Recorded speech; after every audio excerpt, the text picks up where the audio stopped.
Hi guys, my name is Curtis, and today I'm going to be doing a commentated run of Spongebob Battle for Bikini Bottom 100%. This is also going to double as a marathon submission video for the future.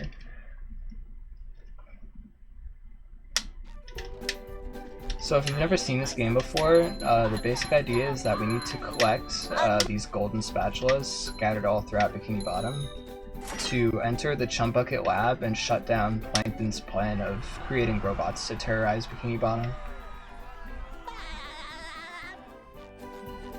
The door in Chumbucket lab requires 75 spatulas to enter, but in a 100% run, we're going to be collecting all 100 available spatulas, as well as any side collectibles that are necessary in a normal playthrough to get the spatulas.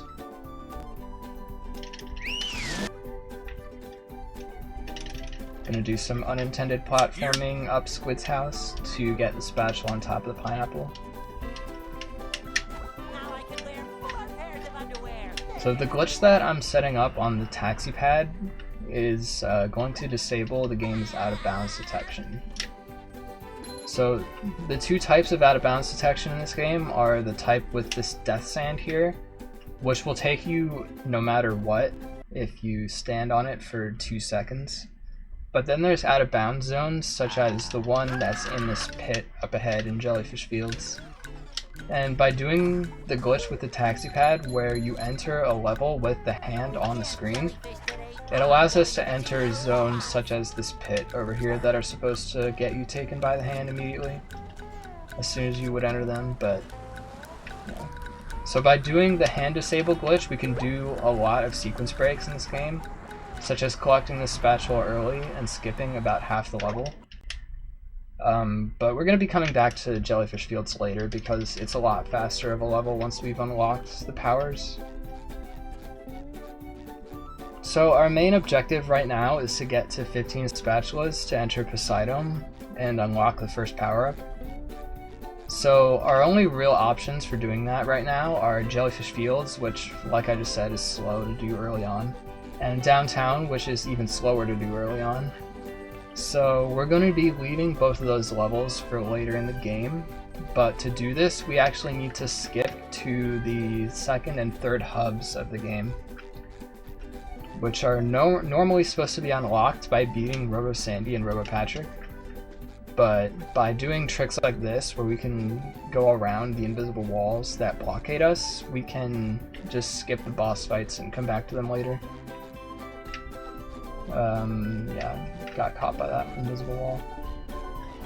Excuse me.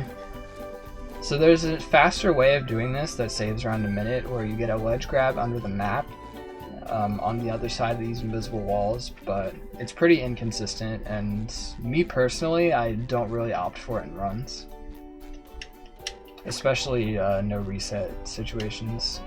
So I'm going to be opting here for this strategy of walking around downtown, which is pretty free. And by warping out of Cowabungie before letting the spatula animation play, we actually got this save game prompt on the screen, which makes it so that we're not going to get grabbed by the hand even on the death sand, which is what allows us to walk all the way around the invisible walls.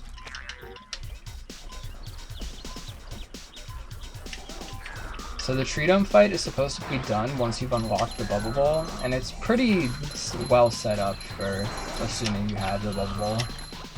No, I didn't hit this.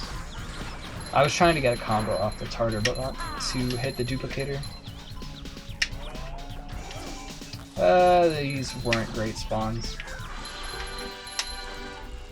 So yeah, Treedome is a lot more RNG heavy when you don't have the Bubble Bowl, because it's a lot harder to mitigate bad robot spawns if you don't have a projectile to hit them.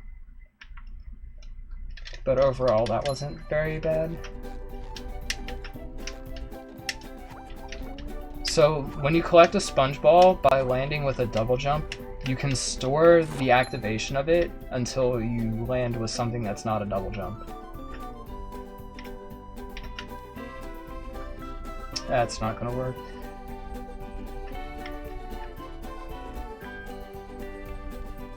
This should work. Yep, okay. That wasn't bad. So this trick allows us to ramp up the cliffs that are supposed to be blockading us from Hub 3. And as you saw, we can bounce on top of the Chumbucket and collect that spatula without having the powers.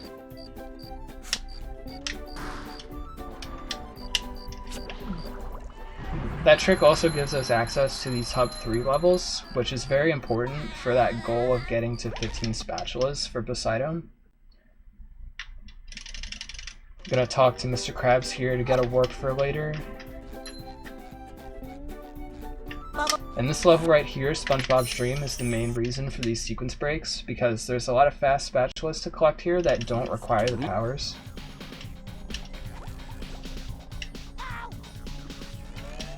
So we're gonna do a sequence break to go to Squidward's Dream and skip paying a clam. Okay, that was really low. That was a bad attempt. I'm gonna try that again. These tricks in Dream are actually some of the ones that take beginners the longest to learn and are pretty tough on inexperienced players.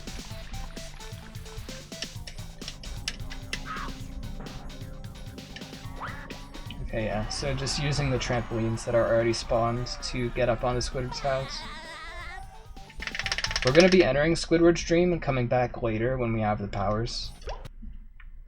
But now we're going to be going to Patrick's Dream with a trick called Oil Skip, and skipping the entire Dream level and going straight to the end.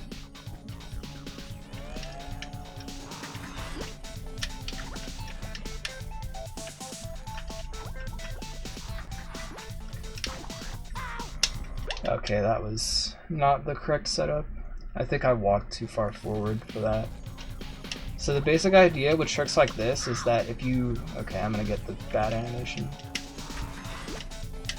If you slide off of a ledge during a damage animation,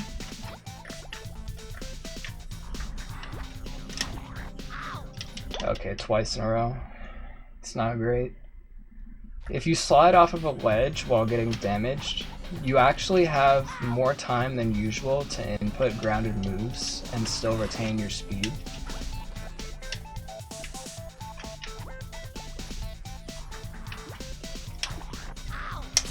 Alright, third time.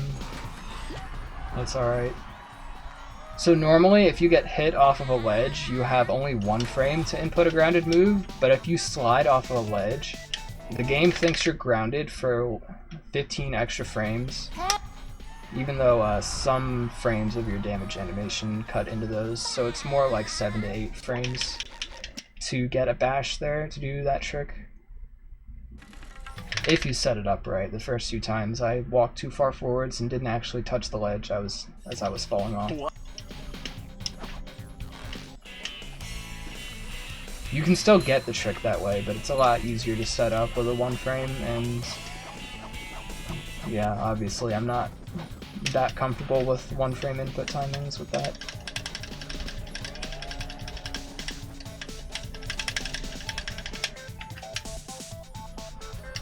So this trick is only possible with the hand disabled. Basically, if you get your head stuck up under the acorn, you can touch an invisible checkpoint that's there. And when you die and respawn, you can get the spatula without having to go through the entire level. So we're gonna get this box and get some socks early on that don't require us to pay any clams. There's a clam in Sandy's Dream that we have to pay later on to access a fighting arena. But since we obviously don't have enough shiny objects to be paying clams right now, so we're going to be coming back to that later once we do.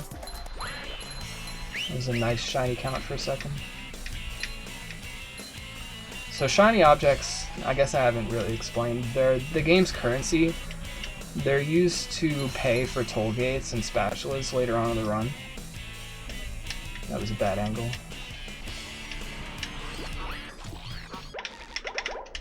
I don't know what that menu was. Weird muscle memory. Okay, and then socks are another form of currency in this game. They're used to buy spatulas from Patrick.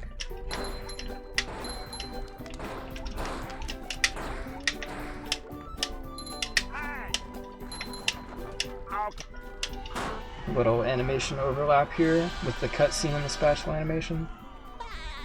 But yeah, if you trade 10 socks to Patrick, he'll give you a golden spatula. And there's 80 socks throughout the entire game. So in a 100% run, we're going to be getting all the socks, obviously. Hardest sock in the game right here. It's actually faster to move that sock to later on in the game if you're doing harder strats, but I'm not going to be going for those right now.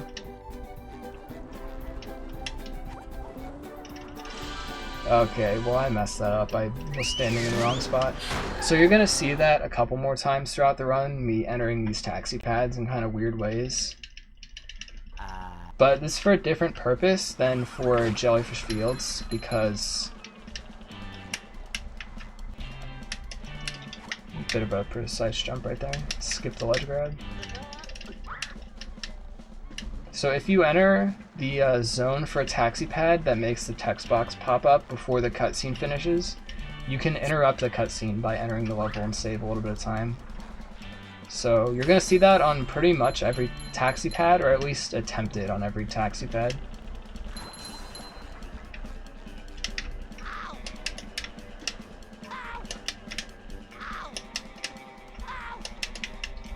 That was a one-frame jump to get up there and get the sock.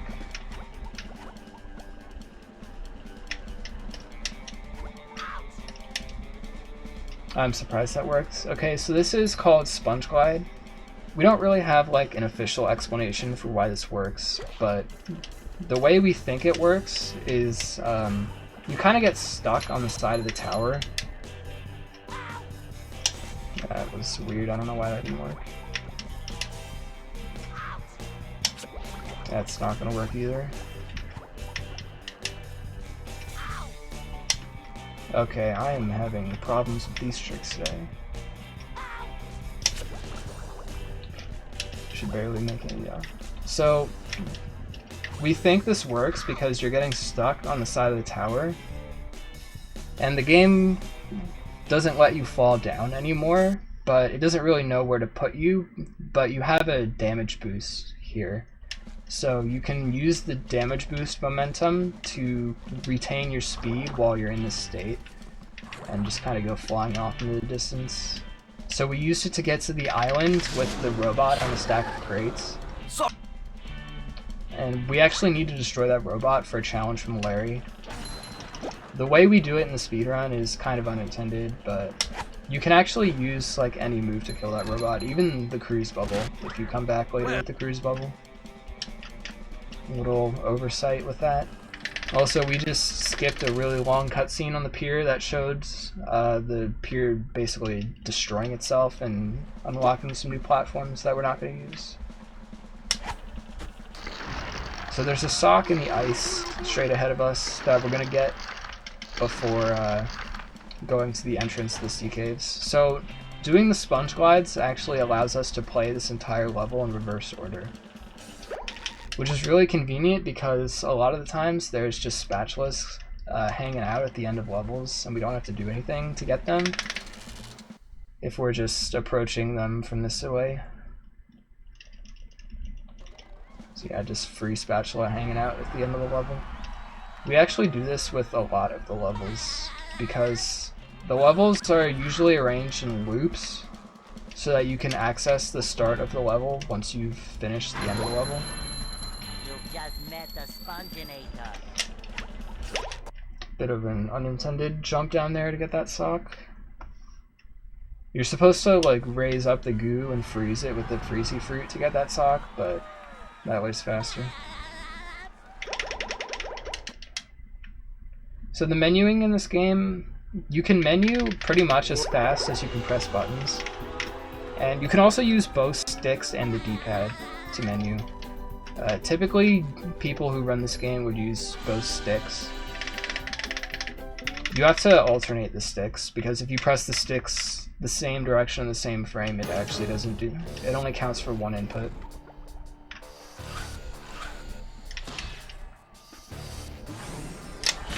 Looks like the robot So this is going to be a lot of repetitive robot manipulation. Basically, we want Sandy to attack as soon as possible.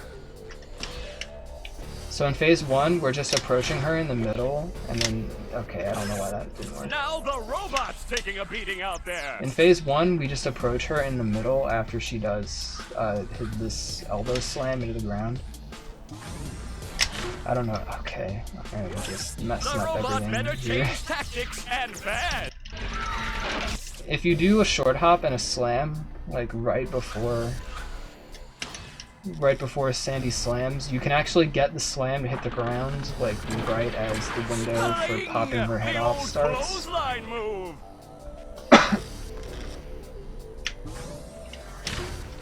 But obviously there's some risk with that if you slam too early, but once you're used to running this game, the timing for that pretty much gets down to muscle memory. The manipulations in phase 2 are a little bit more complicated because after she does this elbow slam, there's designated zones around the arena that she can use to latch on to the clotheslines on the edge of the arena. So we have to okay. I'm just gonna mess up every part of this boss fight, aren't I? Nice flying, but yeah, you need her to touch one of these designated zones without getting too close to the side. Okay, wow.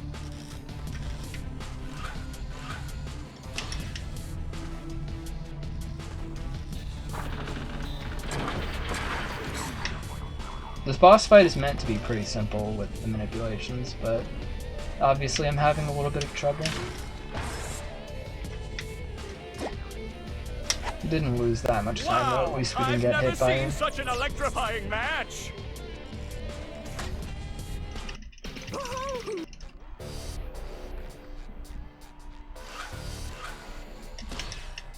So pretty recently in this game, there was found out to be a way to clip underneath the arena without having either of the powers. And there's just the physical spatula for the boss fight, just kind of hanging out down there. So people that know that that trick exists ask sometimes, why don't we use this in any percent and 100%? Because it seems like it'd be a lot faster to just collect that spatula than to fight this boss. But if you just collect the spatula under the arena and don't actually fight the boss, you don't get the power up. And we need the bubble bowl to do this run, so obviously we need to fight the boss to get the bubble bowl.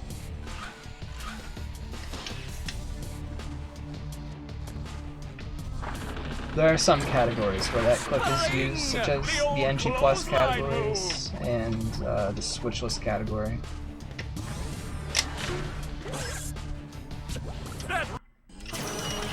So now we're at 16 spatulas and we have the bubble bowl unlocked. So we're going to be returning to Goo Lagoon. So we left this level pretty barren in terms of like the objectives we got. We pretty much just did the level in reverse order, didn't really do a whole lot here otherwise. But here in Goo Lagoon 2, we're actually going to be doing a lot more here. I don't know why I lost my speed there. That was really weird. So there was a trick found in the pier about 1.5 years ago that we're going to abuse here. By the way, there's an invisible checkpoint in front of this minigame right here that I'm going to be activating and coming back to later with a death warp. But yeah, there's a skee ball machine on the pier. Alright, well, come on. That tiki grab's a little inconsistent. So in the skee ball machine, there's these triggers where if you bowl a bubble bowl into them, it's supposed to give you shiny objects. But if you get a bowling ball stuck in the machine, it can generate shiny objects by having the bubble ball go in and out of the hole repeatedly. As in like a maximum of 30 times a second fast. Because this game runs at 60 FPS, and the bubble bowl needs, like, at maximum, like, I should say at minimum, that'd be a better way to explain it. It needs at least 1 frame to go out of the trigger for getting shinies, and then 1 frame to go back in. So the maximum generation rate is getting the ball to go in and out 30 times a second.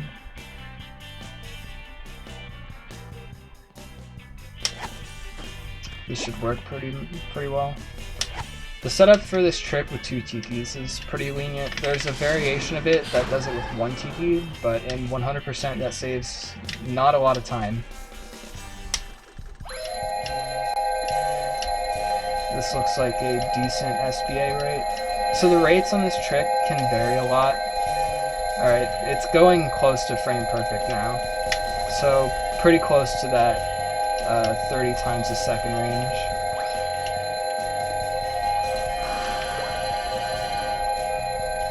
So while this is going on, we can actually go all around the pier and do some other objectives while we're waiting for our shinies to get grinded up.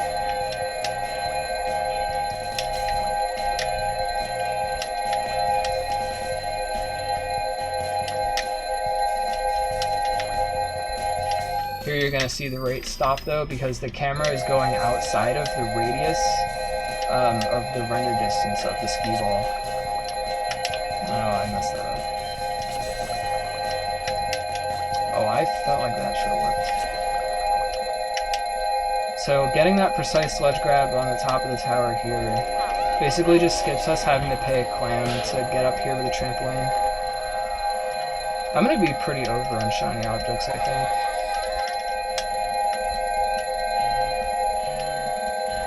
You can get generation rates with this trick that are bad enough that you have to wait around a little bit towards the end of this, but we're going to be over by a lot with this because I made some mistakes and the rate was pretty fast at the beginning.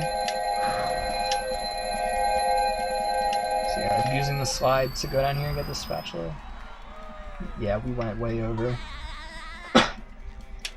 In most routes of this game, you generally want 48,000 shiny objects or so leaving this area. Okay, I messed up that jump.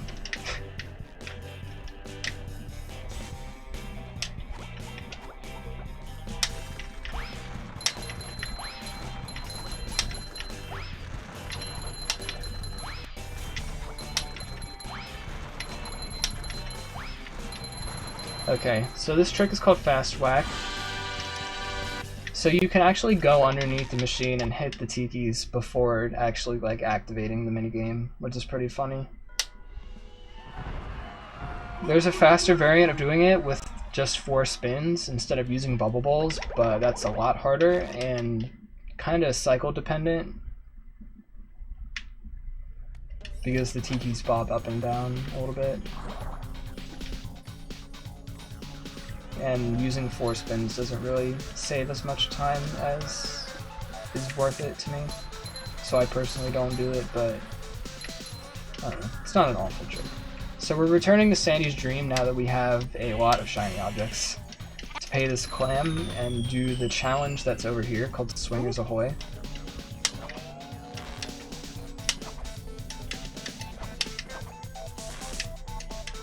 There's actually a separate route you can do for this category called Swingerless, where you do another spatula called Prawn during the mid-game portion of the run instead of late game, and you move this spatula and all the socks in here to later on. But you have to do a really hard trick called Swingers DCB to do that route.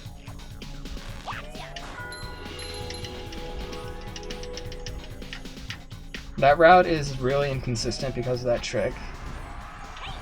The movement and the routing itself is also really challenging, aside from the DCB itself. So there's currently nobody that does that route in runs. Maybe someday, but you've got to be a maniac and going for an insane time to go for that.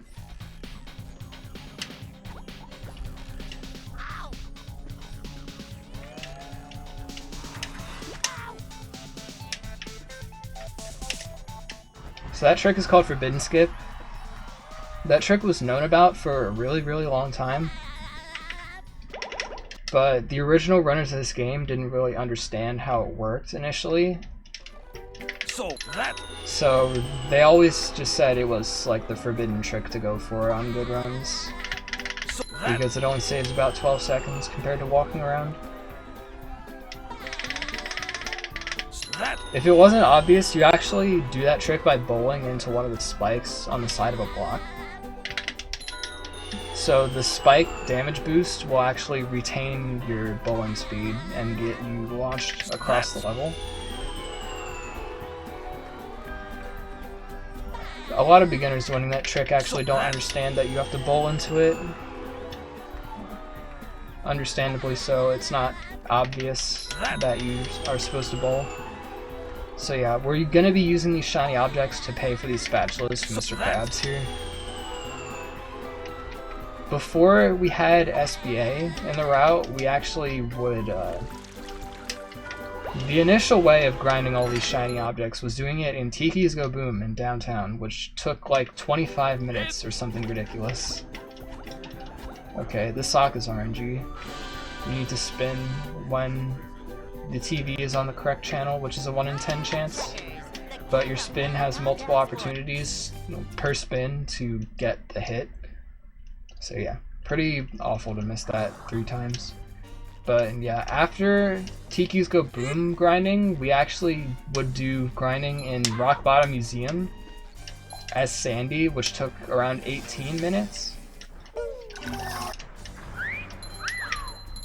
And then after that, there was a method discovered and was used in runs for about a year or so, where you would grind shiny objects on top of the sandcastle in Blue Lagoon that we actually saw earlier before the Poseidon.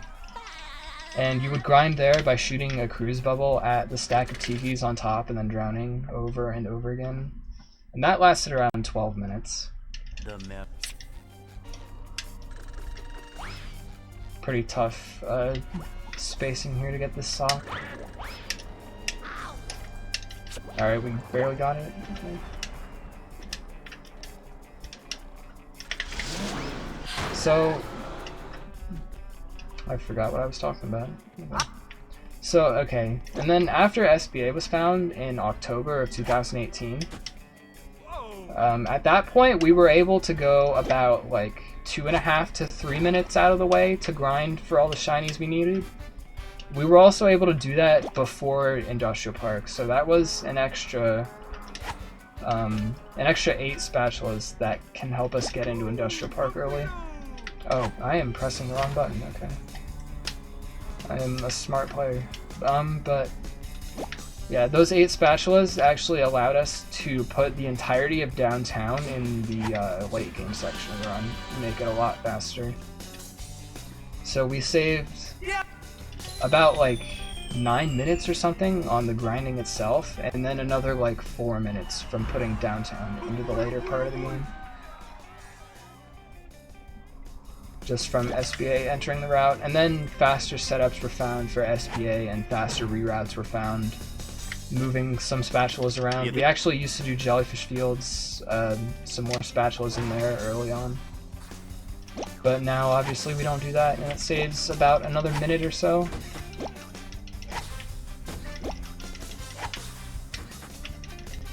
Okay, that can happen sometimes. Sometimes the melon just stops having collision and you can't pick it up again. Okay, well, I'm good at the game. It's actually ideal to just go in a circle and slam all of these buttons in a little loop. But that's only like half a second faster. And that glitch with the melon is pretty rare, so I just opt to go for using the melon. But yeah, a lot of people didn't realize 1, 2, 3, 4, 5. A lot of people didn't realize how simple the puzzle was as a kid. You just need to hit every button there once. So that trick with the slide, we stayed on the edge of the slide for a bit to build up some speed, to slide and do this big jump all the way to the prawn trigger and skip to the end of the level. So we're going to be coming back there later.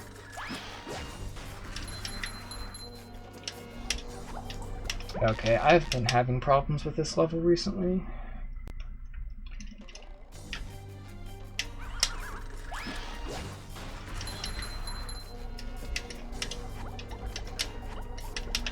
Okay, so you can get your jumps back on a little tiny portion of that wall.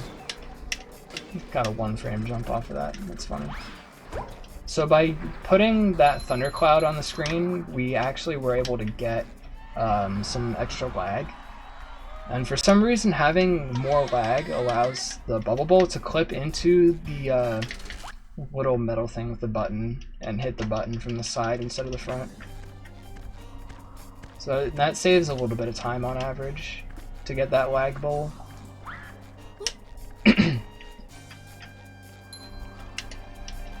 Going on a little bit of a detour to get an extra sock.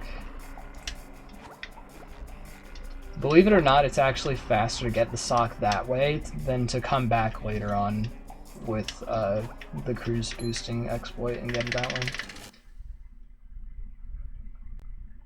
So we're skipping the puzzle here in Ballroom, and we're going to be coming back there later and saving about a minute and a half with a trick called Ballroom Clip. But we actually need the cruise bubble to do that. What button did I miss? What? I am so confused. It's this one, yeah. That is a really weird mistake to make. I was supposed to bowl that button before getting the sock, but yeah. I'm smart, so I didn't do that.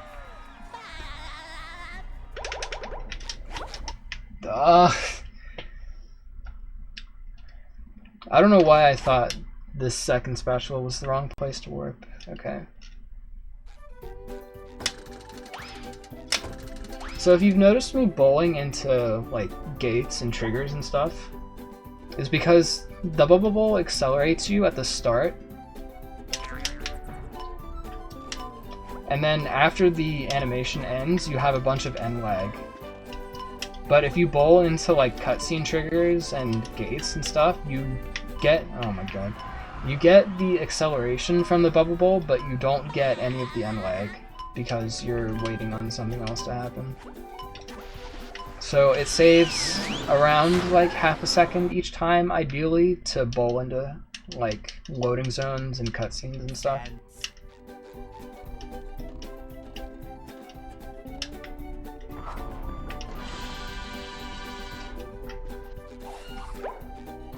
So we're going to be doing Guppy Mound now. This is the only slide we do before we have the cruise boosting, because having cruise boosting on this slide doesn't really save that much time. So it's better to get these spatulas before Industrial Park so that we can build up to that 40 spatulas that we need for that. Industrial Park, by the way, if I haven't mentioned it yet, is where we unlock the cruise bubble. We need 40 spatulas to get in there to do that. So the routing in this game is really cool because it's a pretty big balancing act between getting the 40 fastest spatulas available early on to unlock the cruise bubble, and also leaving as much stuff for later to make it, to get the best net time save from doing stuff with cruise boosting.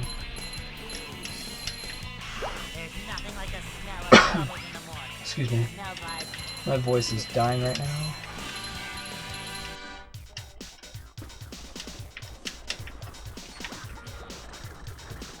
Hope that robot can get in my way. Doesn't look like it. So I bowled the Thunder Tiki that was over here and destroyed this duplicator early, which saved a little bit of time. Okay, I got kind of caught up on the wall there, but it didn't matter.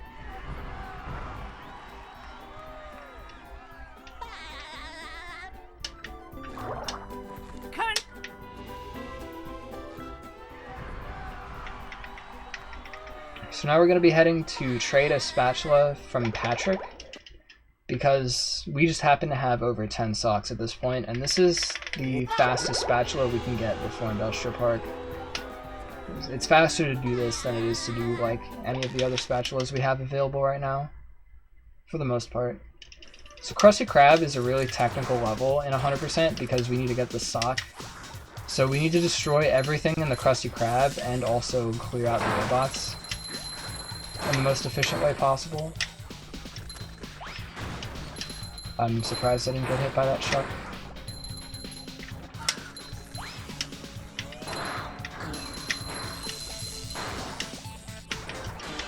Wow, I'm surprised that's all robots. Okay, so that text box eats a B input. I kind of forgot about that for a second there.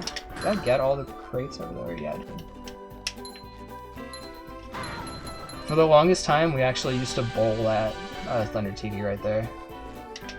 But we found out that it's faster to just walk up to it and hit it. So that was a pretty decent Krusty Krab. It's really hard to get a good segment there. So now we're going to be entering Industrial Park, and I always say that, like, if you want to get somebody just hooked on runs of this game, I would just show them us collecting the Krusty Krab spatula and entering Industrial Park from the backside. Yikes! With only 40 Looks like spatulas. SpongeBob's in for a rough ride. Because obviously you're not supposed to be in Hub 3 doing the Krusty Krab that early. And obviously, like, people just see that and go like, okay, what's going on here? Why are you entering Industrial Park like this? What is going on? So phase 1's pretty boring. You're just waiting for him to stop spinning and then you just hit him. That's the ticket! Phase 2 is pretty interesting because while you can't really manip where Robopat stops spinning in phase 2, there's some ways that you can react to it and save tiny bits of time. And it's pretty interesting at like top level, just the way that you optimize phase 2. Phase 3 is probably the most interesting part of this boss fight because in phase 3 the goo is risen up all the way so that you can't really go stand on this middle part. So at that point Robopat can only land on the edges of the arena, but you can actually manipulate where he lands by standing in certain locations before he starts spinning. So phase 3 is a pretty neat segment. What is Sandy going to do to get When it goes well. When it doesn't go well, it's feels bad. Do-si-do and around you go! So here with the swing stalling, you can use the swingers to spawn these boxes. So by just hanging out on these swingers until he stops, you just keep boxes all over the place. Not really that important on the first hit. That's the ticket! Yeah, it kind of is a little. That hot goo So getting hit by this vomit between hits actually saves us a really good portion of time. Because if we don't get hit by his vomit, he's just going to vomit in a circle around the entire arena, and that wastes a bunch of time. So it's better to just get hit by him as soon as possible to cut that off.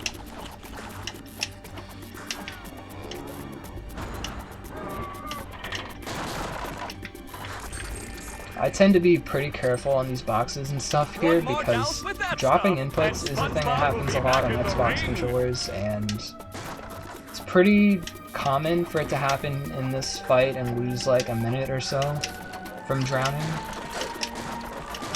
So in general, I think it's better to play safer than to go for riskier strats in Industrial Park. And the robot is down! That's the ticket! That does it! SpongeBob is back in the fight!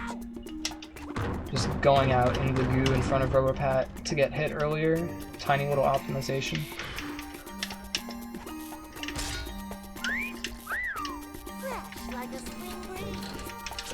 So by standing in these back corners before Robopat starts spinning, what we want to happen is for him to land in this front portion of the arena here. Like that. That's a really good place for him to land. Yeah, I knew that doesn't really lose time because we didn't actually like take damage from him. If you take damage from Robopat, he does his taunting thing, which you saw with the vomit eruptions in phase 2 and the start of phase 3. But yeah, if you get hit by Robopat, it loses a lot of time. Luckily, the ice doesn't actually make him taunt.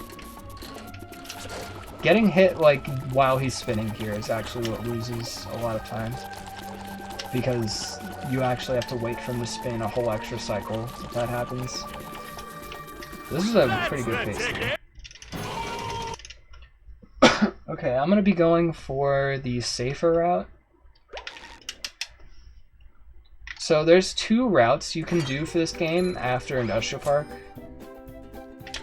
Really, it's like more like 3 routes that people generally go for, but there's 2 sort of ideal routes that you generally see. So we're coming back to the library now, because first of all, we can't do this early on because it's slow for us to go out of our way to get shiny objects to enter here. And it's also faster to come back later when we have cruise boosting to get that sock really fast. Okay, played it safe there, because you can fall into the out-of-bounds sand and lose a little bit of time. So the route I'm doing is going to be splitting up downtown. The reason that you see people do this route generally is because we're going to be enabling the hand here on Tiki's Go Boom and using it to skip some cutscenes later on. Okay, turn the proper direction. Okay, this is already going poorly.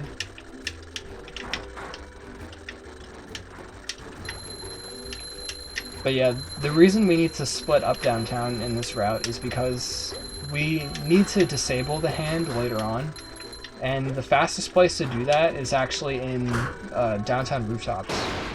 So we're going to be leaving that for after we've used the hand for all the cutscene skips and stuff. But for now, we're going to be going to the Sea Needle, which by a lot of players is generally considered one of the harder portions to learn how to do optimally. This movement on the streets is also pretty cool if you've never seen it before. Just jumping over gates all over the place.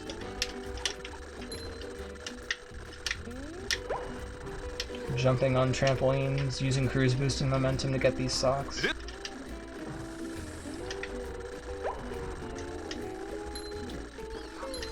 Yeah, the Sea Needle is another reason why leaving downtown for later is preferable, because you have to do a lot of extra grinding in early game to get into the Sea Needle if you're not leaving it for when you've done SBA. Okay, so Sea Needle is on this big cycle as soon as you enter the level, and I'm going to try to do it optimally. But there's some inconsistent parts of it that make that kind of difficult sometimes. Okay, first bungee went well. It's the easiest part.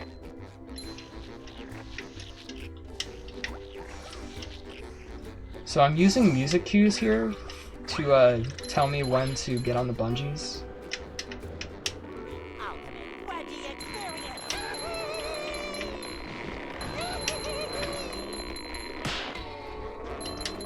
So if everything goes well, you should see me wait a little bit before getting on each of these bungees. That Chuck can be a big pain sometimes because you need to manipulate him to shoot away from you.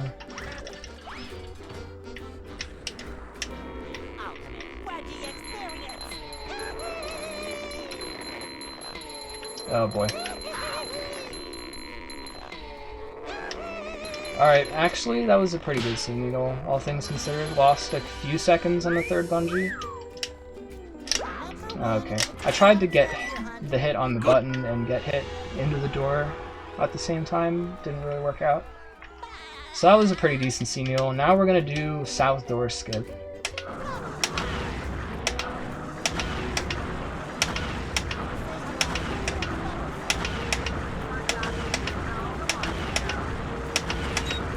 Okay, so you need... Okay, that... I didn't mean to do that extra times there.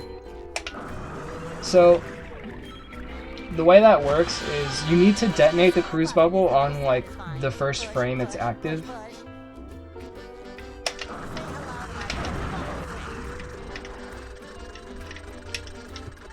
Doing a little animation skip here. And by detonating the cruise bubble on the first frame it's active, the hitbox is actually bigger and can hit the button behind the door to open it, which is a pretty cool skip. So now we're going to be doing Save the Children. It's a good thing we got the cruise boost first try because it means we're going to be on cycle and can do the spatula really fast.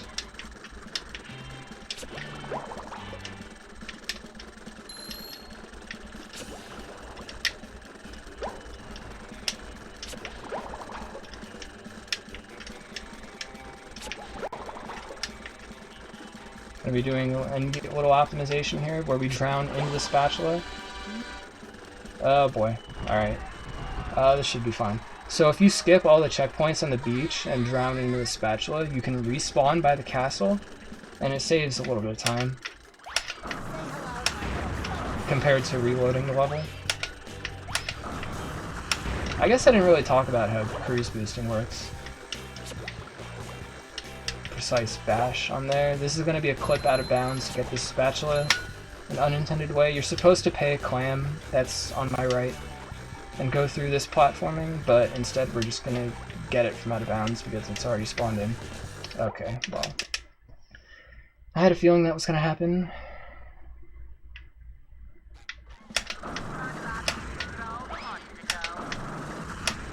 Okay. So cruise boosting is using the bubble bowl and a cruise bubble on the same frame twice consecutively against a wall and with the strafe between the two inputs. Now that sounds complicated, but in actuality you're just hitting the buttons facing straight onto a wall and then holding to the side so that you get a strafe. And then as soon as the animation ends, you want to hit the two buttons on the same frame again. Okay. It's pretty hard to get used to. This looks slow, yeah. I'm gonna redo this actually.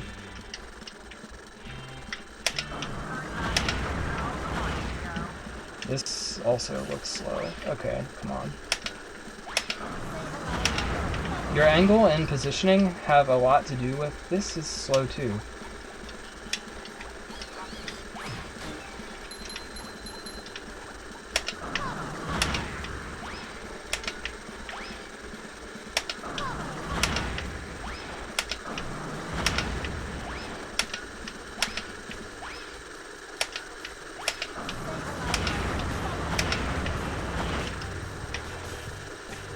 Whatever.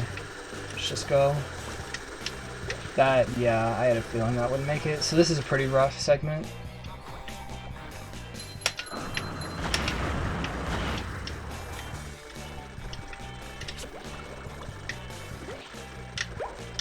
This segment did not go as intended. So cruise boosting speed can vary a lot based on your positioning and your angle facing the wall. Oh boy.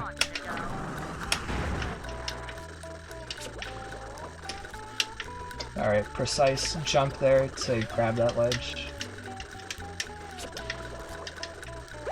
Cruise boost speed is important for a variety of reasons.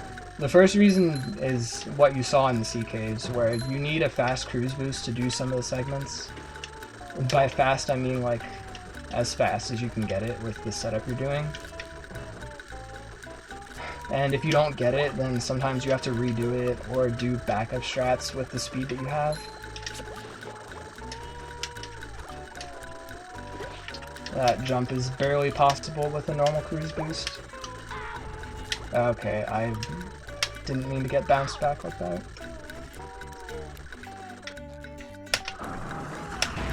Oh boy.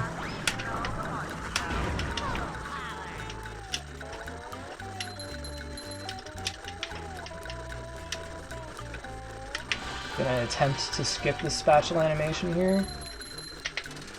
Alright, we got it. So we entered the gate and collected the spatula as the gate was opening.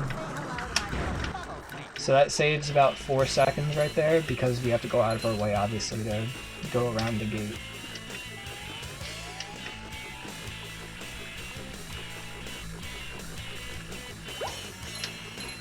And cruise boosting is what takes this game from like a mediocre at best platformer to one of the better speed games out there, in my opinion. I shouldn't call this game mediocre because it has other tricks besides cruise boosting that make it pretty good, but cruise boosting is like the main thing that puts it over the top as a fantastic speed game.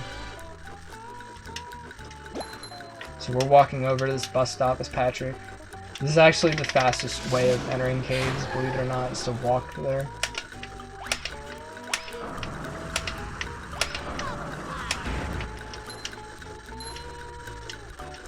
Oh boy, I didn't mean to spin, but that's fine. So as you can see, when we're using the moves like the bash and the slam with a cruise boost, we're being pushed forward. That's because the way that cruise boosting works is we have SpongeBob's walking speed and SpongeBob's bowling speed, and the two are separate. But cruise boosting lets us stack effectively double our walking speed, and set it as our bowling speed, so that we're always being pushed forward. Oh boy, I had a feeling that was gonna happen. That doesn't happen very often. So what I went for there was a clip out of bounds to get around this gate, because there's a checkpoint on the other side that we want to activate. That barely worked.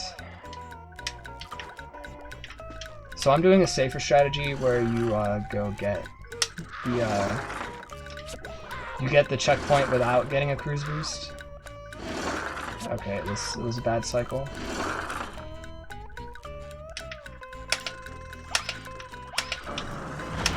Yeah, with that trick, it's possible to do this entire cave section as SpongeBob, instead of having to go through it as Patrick and lose like 3 minutes or something. It's probably not that much time lost to do it that way, but it's pretty slow.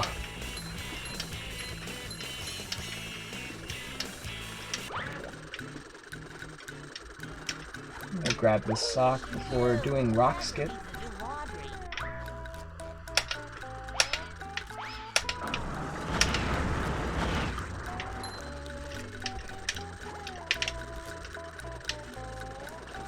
Okay, that's a really tough trick, and it saves about 6 seconds or so in this category, as opposed to walking around to the left, or to the right, I mean. Dude, okay.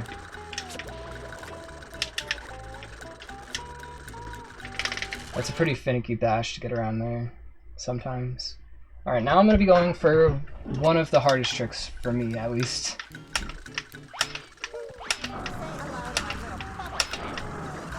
It's not this cruise boost, believe it or not.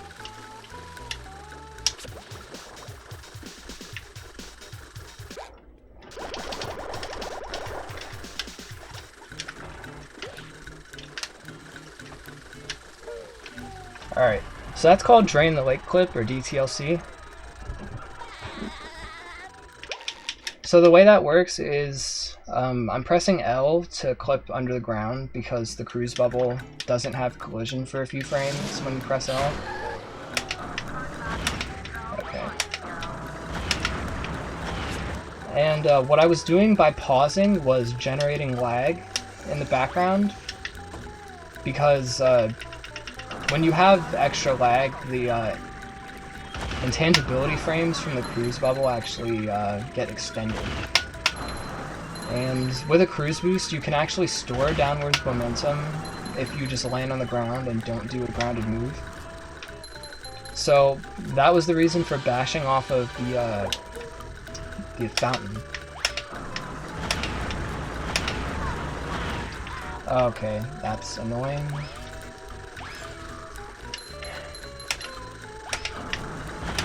I meant to kill that tartar bot before doing the cruise bubble sock challenge. That was a little lag spike there. But yeah, DTLC is a pretty major skip because it skips the whole fighting segment with Patrick. Okay, sloppy movement here. But ideally that trick saves about 40 to 45 seconds in this category. So it's pretty massive time save. In other categories, the alternative to doing that trick is just not doing the spatula, so it saves a bit less time in other categories. I don't know about this angle. Alright, should be fine, yep.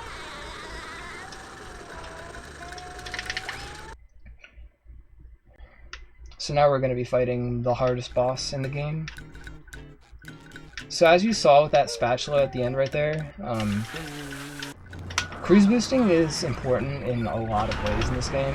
So like one of the ways that I just showed was you can use cruise boosting and collect spatulas or like activate cutscenes or whatever else, and you'll still be getting pushed forward because you have natural base speed at that point that you're always being pushed forward at. So you can use that to be doing other objectives, such as like collecting a spatula and moving towards something else at the same time. It's pretty neat. Neat little way to save time sometimes with that.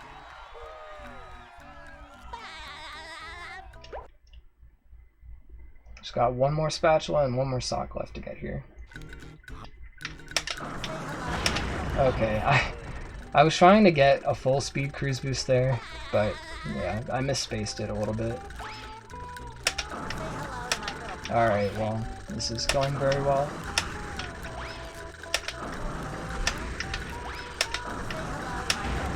That cruise boosting today is not on point. Where are we going? Rock bottom. Okay. So we're doing rock bottom now because it's ideal to leave all of rock bottom for later. You can do some spatulas in rock bottom early before you have cruise boosting, but it loses some time to do that, and we don't really need the spatulas that early. Welcome to...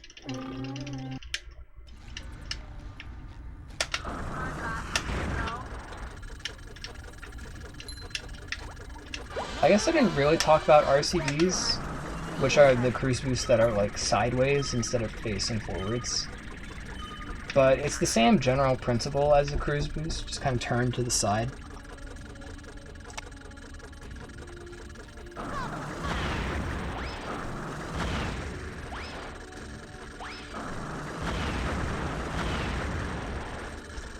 Had my mic muted for a second there. Okay, I did not want that ledge grab, but that's fine. Okay, 2 ledge grabs in this segment that I didn't want.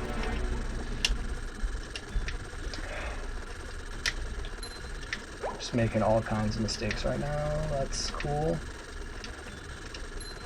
But yeah, an RCB is... oh boy, was this cruise boost slow? I feel like it was. I feel like that's why I was getting extra ledge grabs everywhere. But yeah, an RCB is the same general concept as a normal cruise boost, just kind of turned 90 degrees to the side. But the thing that makes it like save time generally is if you hold L on the second input. This isn't good, I'm gonna fall off here I think. No, we're good. If you hold L on the second input, Spongebob will actually like hold his cruise bubble a bit and turn away from the wall, and it cancels the animation. So it generally saves about a second each time you do it, assuming you're doing it perfectly. So now we're going to be doing Museum, and this level is pretty busted in the speedrun. Okay, well, I'm going to be missing the cycle, so I'm just going to get that sock early as a backup strat.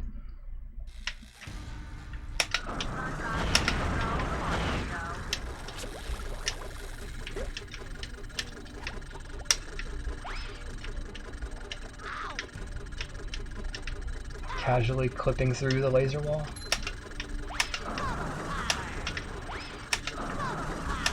Dude, come on, man.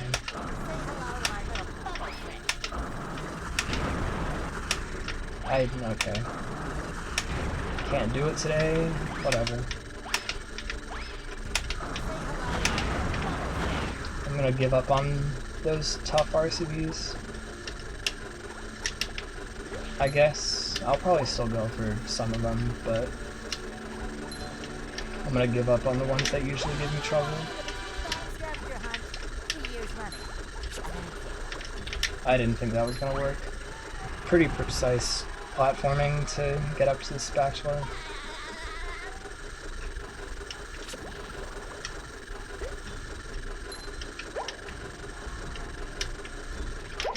So people that have watched any percent or NG plus runs before might know of this trick called art skip, where you do a clip under the floor near Mrs. Puff and activate a debug trigger that makes her give you the spatula for getting the art. Which I think in a perfect world is faster than just getting the art. Or, well, it's faster than the alternative route in this category, just getting that spatula and getting the artwork anyway. But yeah, the reason it doesn't really save that much time in this category is because part of the rules of 100% is you have to get the art.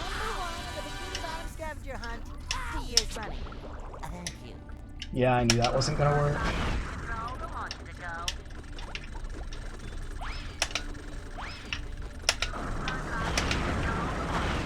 So what I was going for there was a trick called Sleepy Skip, which is... okay. That's unfortunate. At least we got the sock. Yeah. Oh my god, okay. Time for backup strats, I guess.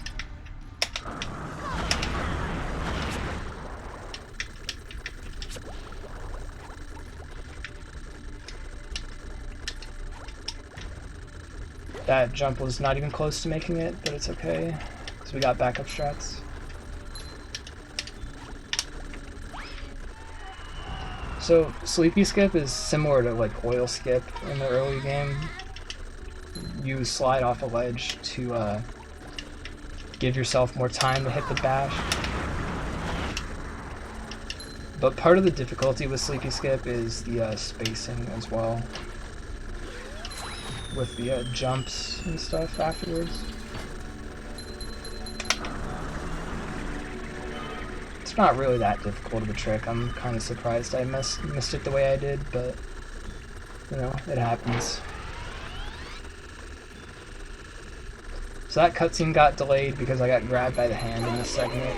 And don't ask me why that happens, it's just how this game works.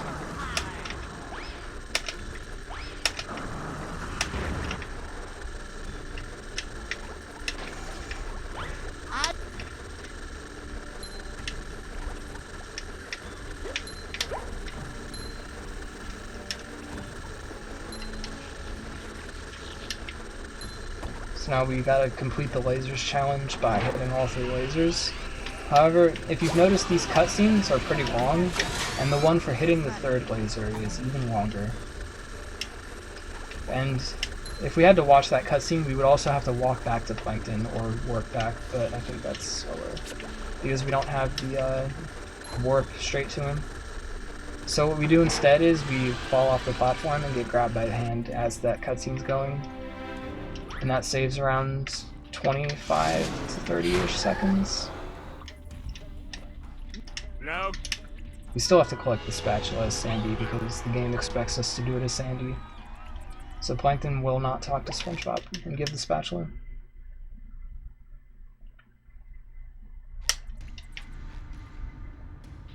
Look at a lag reduction.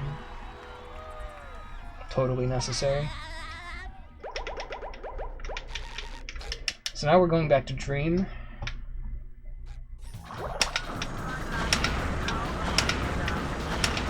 Alright, I'm gonna have to hustle to make this cycle.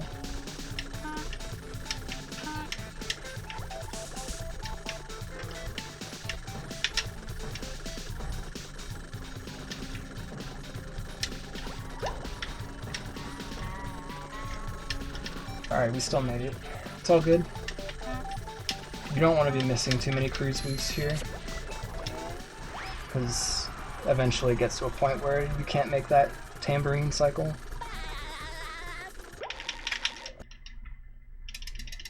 So I bowled into the spatula there, which is generally not something that you want to be doing, because you have to sit through the end lag of the bowl if you do that, and it wastes a bunch of time.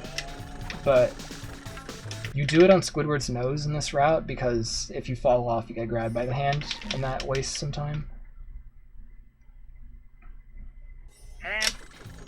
Alright, got this cutscene skip. If you are holding up right when you reload, you get some extra walking distance before the text box comes up, and then you can immediately cancel the text box and then immediately bowl. Gosh, I shouldn't say immediately cancel the text box. I actually purposefully waited there because there's some lag that you get from loading into the level here, and if you cancel the text box during that, you can't bowl. So you want to purposefully wait there so that you don't get the extra lag. Oh boy, we're playing it safe. Dying in Crab's Dream is a really easy way to lose like 30 seconds.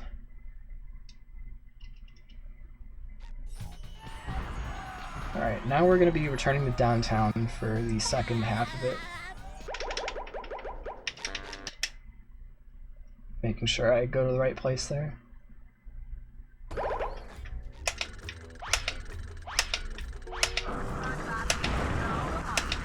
Okay.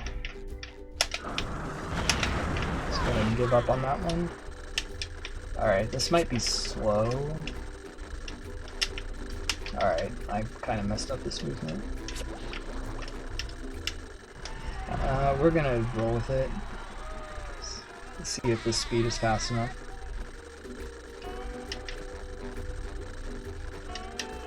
This guy's not really in a great spot. Alright, I feel like that's better. Alright. Well, that's not great.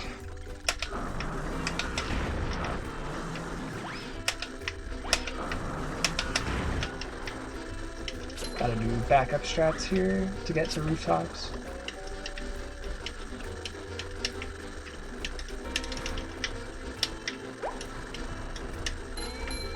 So you're supposed to be doing most of this S70, but with cruise boosting, anything is possible. I should say almost anything is possible.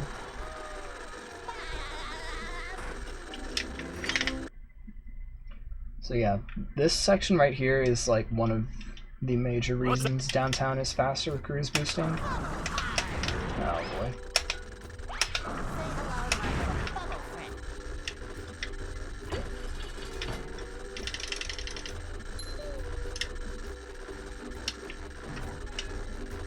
So there's an invisible wall that's supposed to prevent you from getting the spatula that way, but you can just sort of jump under the invisible wall and it doesn't blockade you. That jump is very tricky.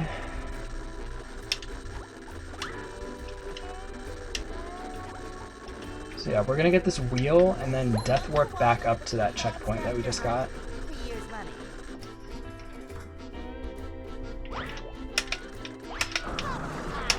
The fully reversed RCB right there. You don't get to see that very often, but right there it's pretty fast, so I have to go for it. This part right here is really hard.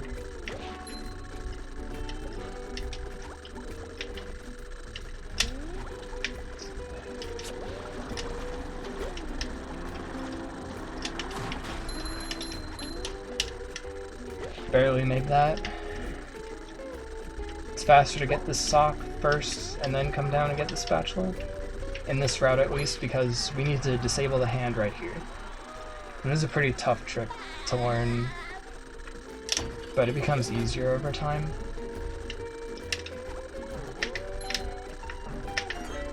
Okay, so that's called Lighthouse Disable.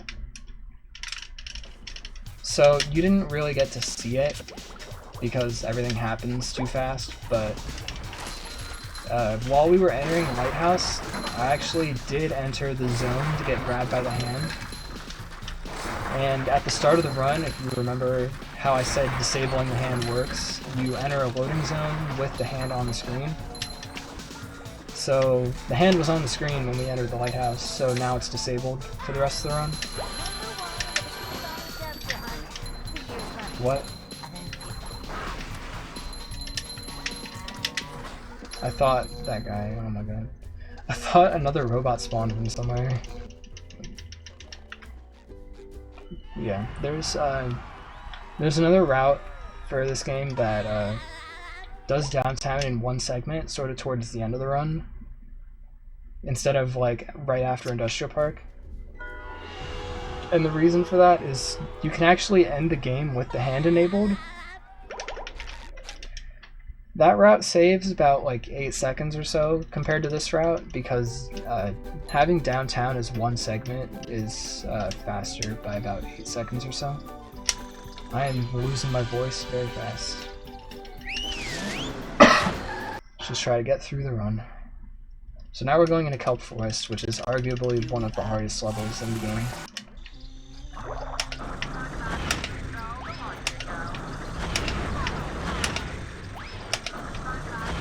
My cruise boosting has not been on point today at all.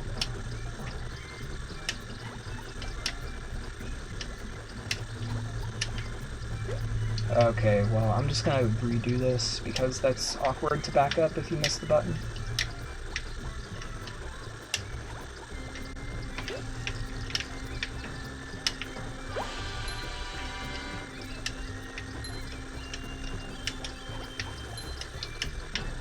His movement through kelp woods I always thought was really cool. It's pretty fun to do, honestly.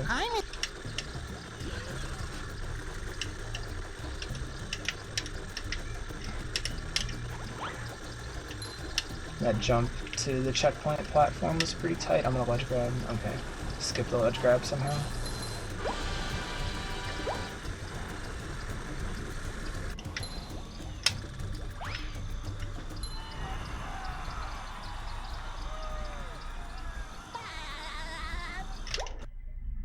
Alright, so there was a lot of objectives there. The campers we need to rescue, and a bunch of socks, and a spatula at the end. We had to go through the woods and get everything. Now, we touched the sand before this gate, before we did the woods. So that spawned the leaf that was below. So now we're just playing through the entire level backwards, like we did in Goo Lagoon. Oh boy. I dropped a jump input at one of the worst times.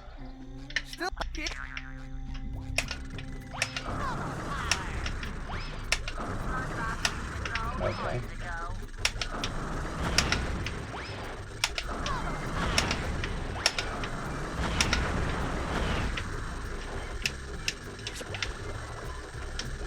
This feels slow.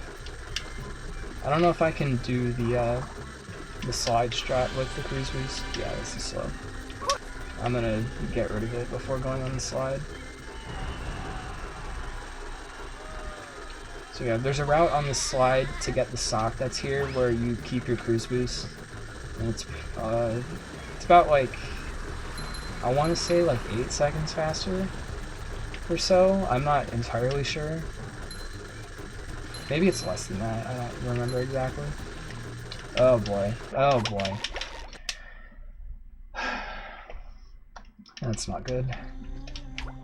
Gotta go all the way back down there now.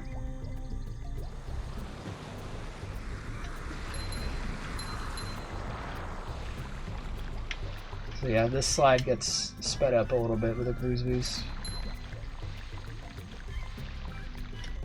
But you need to have a good speed cruise boost to make some of these jumps. Because you actually need to skip these leaves, except for this one. If you're going down the slide with a cruise boost. All that for one sock. And now for what a lot of people consider one of the hardest segments in the game, which is Kelp Caves.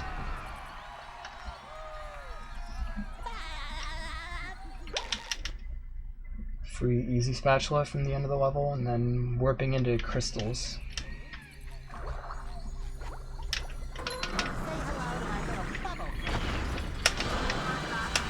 Okay. That's fine. You need a max speed cruise boost for that bash, the double bash to work.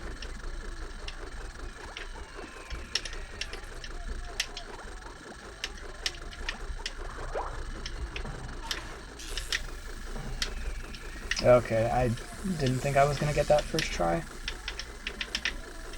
Yeah, pretty bad. Yeah, this is not going well.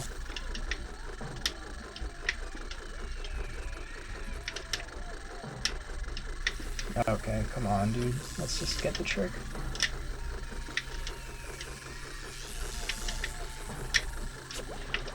Alright, that time was good. So you need to get a really precise bash off the top of the vine to... that was a first frame bowl, or a frame perfect bowl, I should say. But yeah, it's super precise to get the bash off that vine. Wow, I'm good at the game. To get the bash off the vine and be able to scale the rock.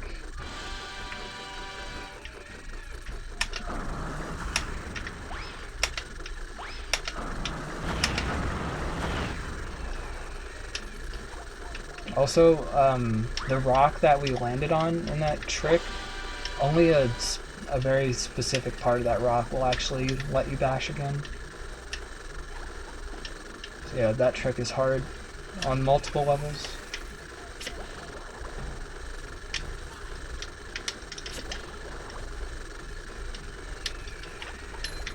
Doing little movement pieces like that right there is like...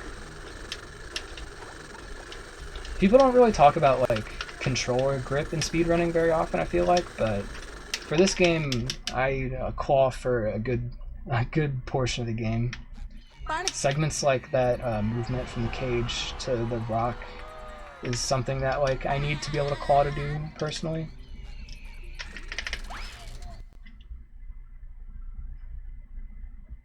I'm gonna go for this trick. This trick is called Swamp Clip, and it's really inconsistent, but I'm gonna do it because it's a no reset run.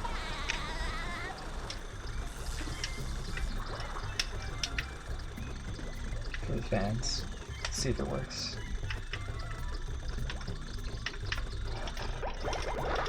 Nope, didn't work. Okay, well, you're supposed to get bounce like into the spatula there for the trick to work. But that didn't really happen because the trick sucks. I'm not sure what causes you to get bounced away like that.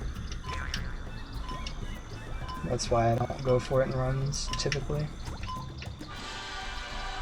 So Swamp Clip saves a lot of time in this category because with the trick you drown and end up on the bridge, which doesn't save all that much time in like any percent. But in 100% you need to do that anyway to get up there. So it saves more time. Now we gotta go through the swamps, do some pretty intricate platforming to get the campers. Okay, I expected a text box to pop up and it did not.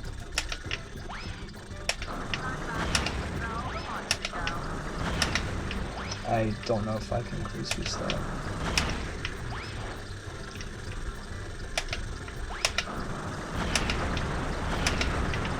This is one of the really like devastating things that can happen is you press B to close a text box and it gets rid of your cruise boost because you bowl it away.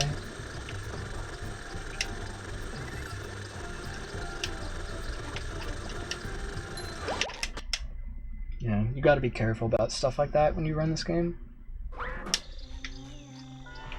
Time for the sock that nobody knew existed until they watched somebody else do it.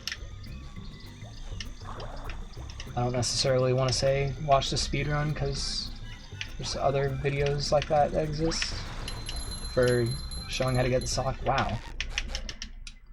Did I miss 2 of those tikis? Oh my god.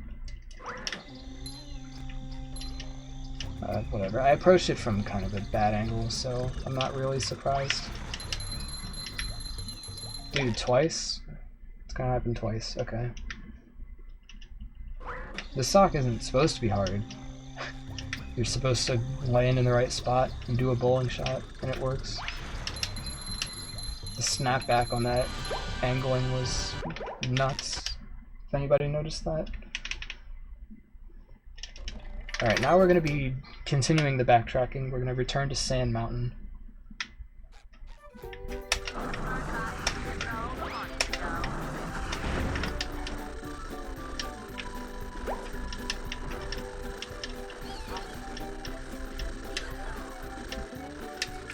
Yeah, a lot of other routes put Sand Mountain a lot earlier into the run because there's a lot of hard tricks here. In both of the slides, actually, there's a lot of hard tricks depending on what you choose to do in your route. I think I'm gonna go for some of the hard stuff, but I'm not expecting it. Wow. This is not one of the hard things. Okay, that was a bad attempt. What? I'm confused. Whatever. That bash up there isn't supposed to be hard. So that's not a good omen for the rest of this segment.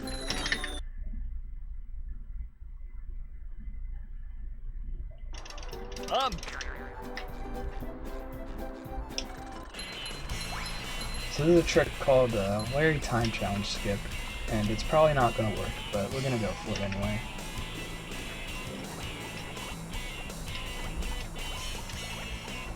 Setup for this is very precise. I can't even see the dot on the ground. Okay.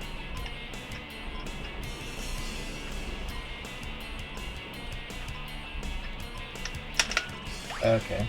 I missed the frame perfect input.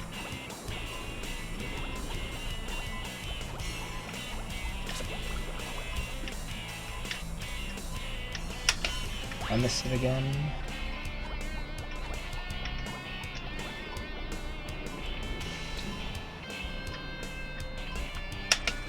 That's not gonna work. Okay, we're gonna bail on that trick because it doesn't want to work today.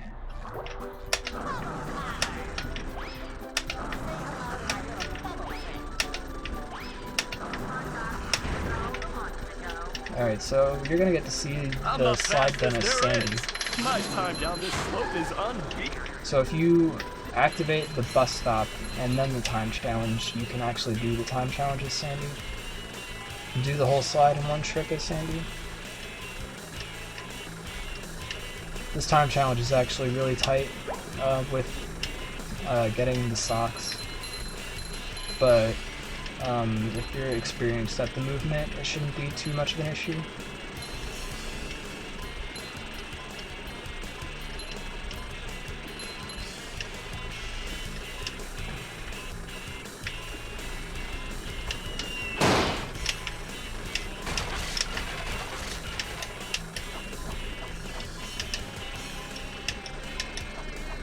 So this chuck is going to fire at us when we're on this pillar. And we need to manipulate his shot as soon as we land on the other pillar so that he doesn't knock us off. Like that.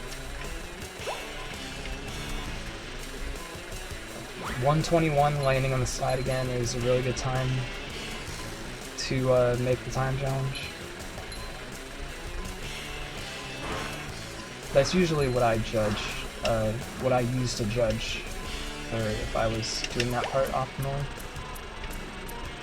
I've gotten 122s landing down on the slide again. But yeah, anything above like 116 should work for making the time challenge. If your movement's good and you're taking the right path.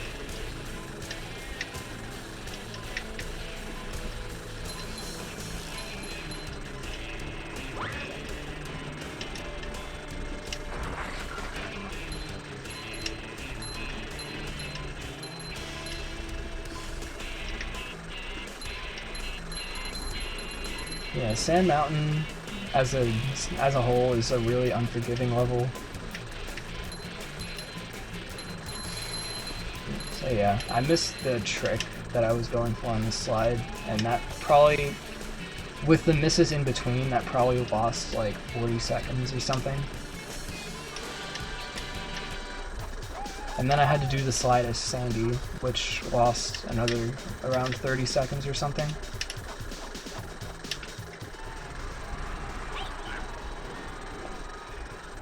Not my absolute worst fears for this slide, but could have been better.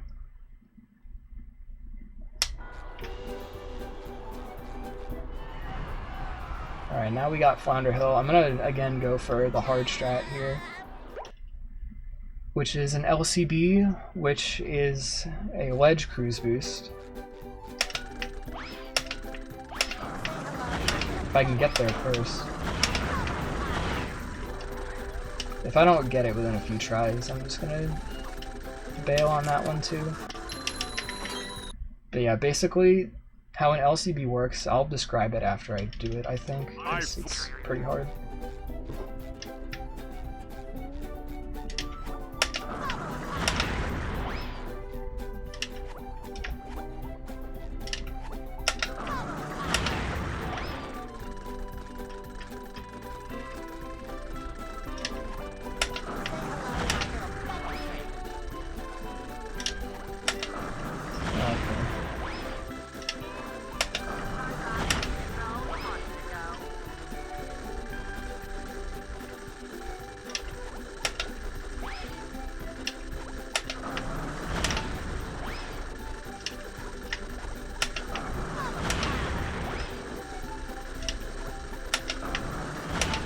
Alright.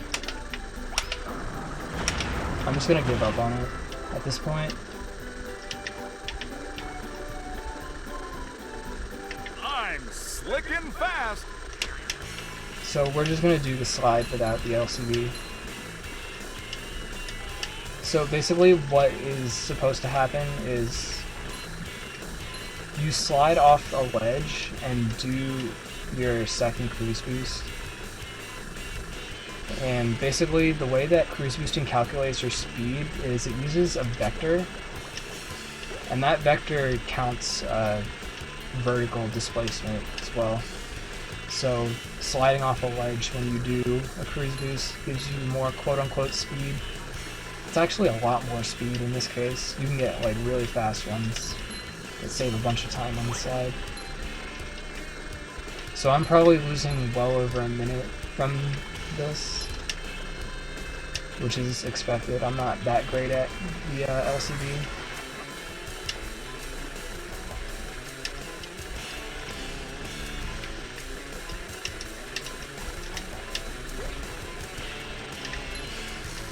Yeah, obviously, like, you can imagine why that would save a lot of time, because having a faster cruise boost for, like, this entire section, like, you can imagine just how much time that would save.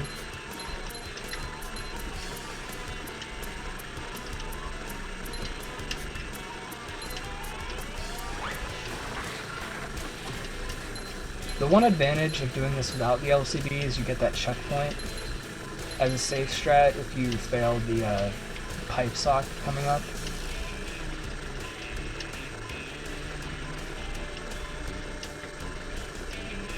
So yeah, this movement up here is pretty challenging. I'm gonna do it and try to explain it afterwards.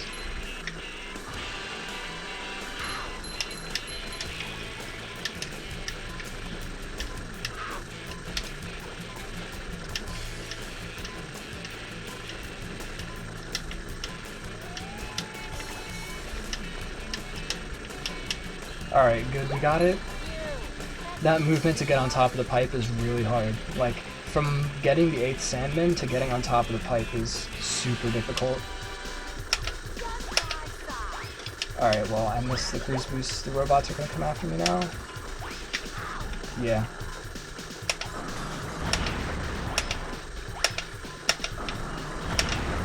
Alright, well, at least we got it. That cruise boost is scary because if the robots keep attacking you, they can kill you and waste some time. Even from like below the platform. Alright. That sand mountain could have been a lot better, honestly. Time for Murmler 2, getting some socks and some quick spatulas. Alright.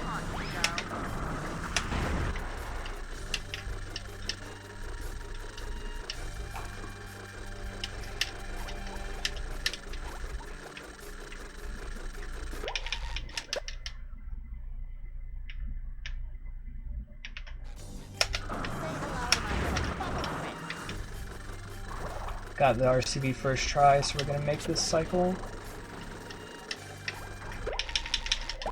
Time for prawn skip.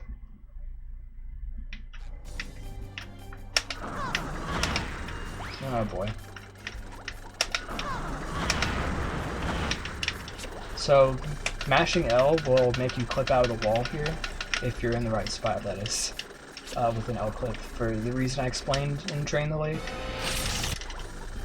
So yeah, Dev's just kind of left an invisible trigger that ends the fight. They're out of bounds, so we can abuse it and just not have to do that fight.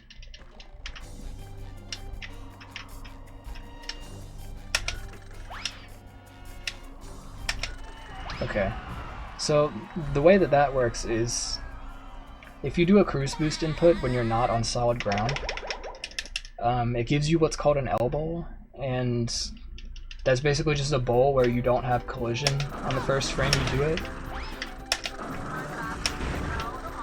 And if you have a lot of speed on that frame, you can use that frame where you don't have collision to clip through things. So that's how that trick works. That's also how Larry Time Challenge Skip works, but I didn't get that trick in this run. That cruise boost is really hard because the surface is really small.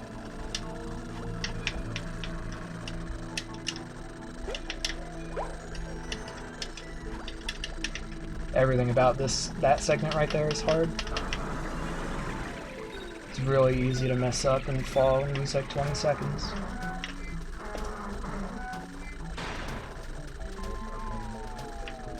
A lot of people didn't know that you could hit the goo tanker and get a spatula when they played this game casually. It's not really obvious that you can do that, but supposedly they're fixing that in the remake and making it more obvious that you're supposed to be able to interact with that. So that trampoline is supposed to put you in like a specific spot, but we don't really care about that because we have cruise boosting. And the cruise boost kind of overrides it, so we can take this optimized route over the tanker instead.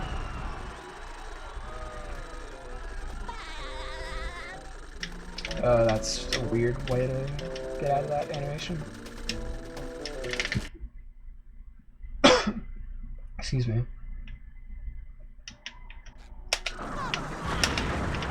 Little cruise boost on Squidward. I didn't actually explain character cruise boosting that much. So like, in general, when you cruise boost, like, you have to be against a surface that's flat vertically. So like, generally we do it on like walls and objects, like rocks and stuff. Like this wall right here.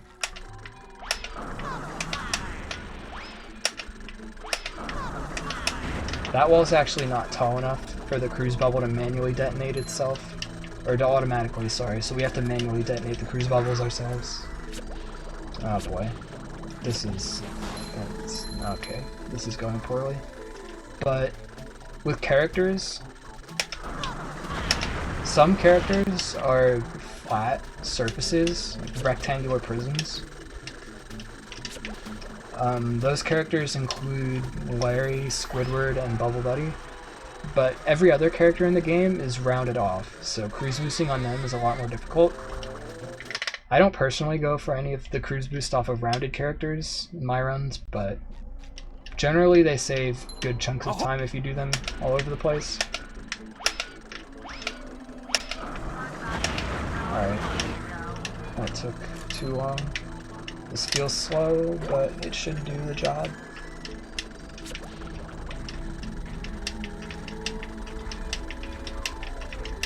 When I say a cruise boost feels slow, like, you get to the point when running this game when you can kind of judge your cruise boost speed as you're walking. So like, your cruise boost speed could be like over double your normal walking speed, or it could be like a little bit less if you have a bad angle or something. So, yeah, you just gotta get in the habit of knowing when your cruise boost is too slow to do certain segments. And redoing it, like if you can't make a large jump or something, you need to redo your cruise boost because you will die if you go for it. So hitting the button in that chest actually unlocks the warp for the Dutchman boss fight, even if you aren't destroying the robot ship. It's really weird that it works like that.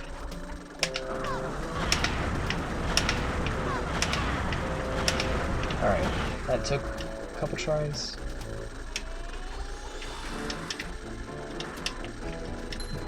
Gotta go over here and grab this sock before moving on.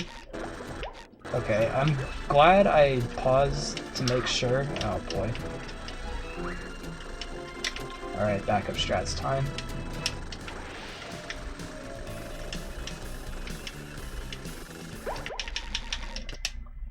Alright, so we got all the socks in the game now. Now we just gotta finish up these last few spatulas in Graveyard.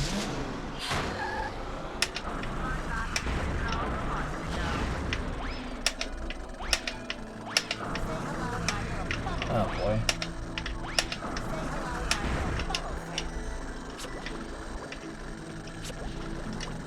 So the Dutchman boss fight, similar to Prawn. Oh boy, I am messing this up. Similar to Prawn in that there is just a trigger kind of hanging out above the spawn point that lets you end the fight. So yeah. The Dutchman fight is actually like a lot longer than the Prawn fight.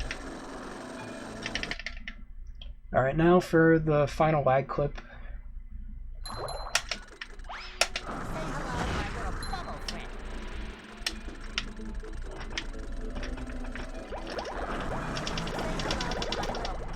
Okay.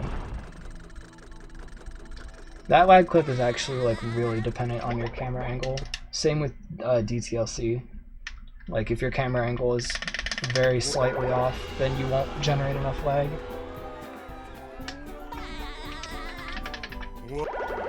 They're not like that strict though.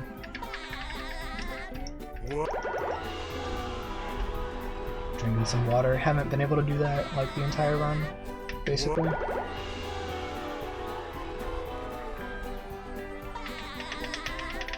Yeah, just trading in our socks to Patrick. We should enter Chumbucket with 98 spatulas in the 100%. The last two are in the final, yeah, the final level. That's the wrong level.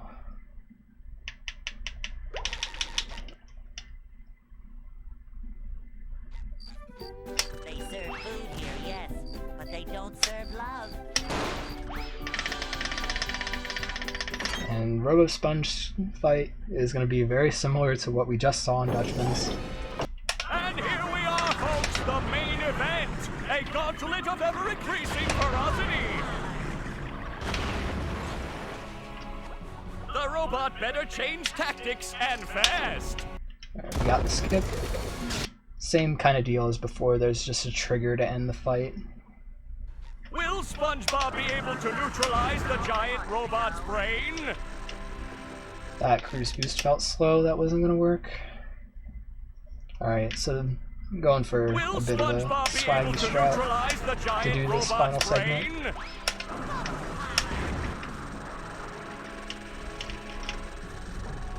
This should work, yep. Takes a very precise speed and angle to get up on the trampoline, or on the green screen from the trampoline. This is not the intended way you're supposed to do this at all, by the way.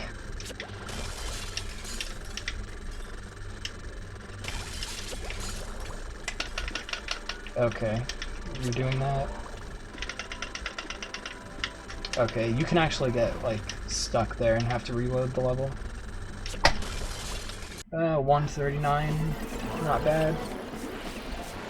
Not bad, not good, but, you know, acceptable. Okay, so we have all 100 spatulas, so we got 100% of the game. So I hope you guys enjoyed my commentated run of Spongebob Battle for Bikini Bottom 100%.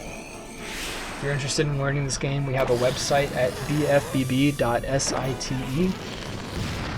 We also have a public community Discord and a wealth of resources to help people learn the run of any percent. We also have some for 100%, but yeah, any percent is the standard beginner category in this game. Alright, I hope you all enjoyed, and that's it from me. You haven't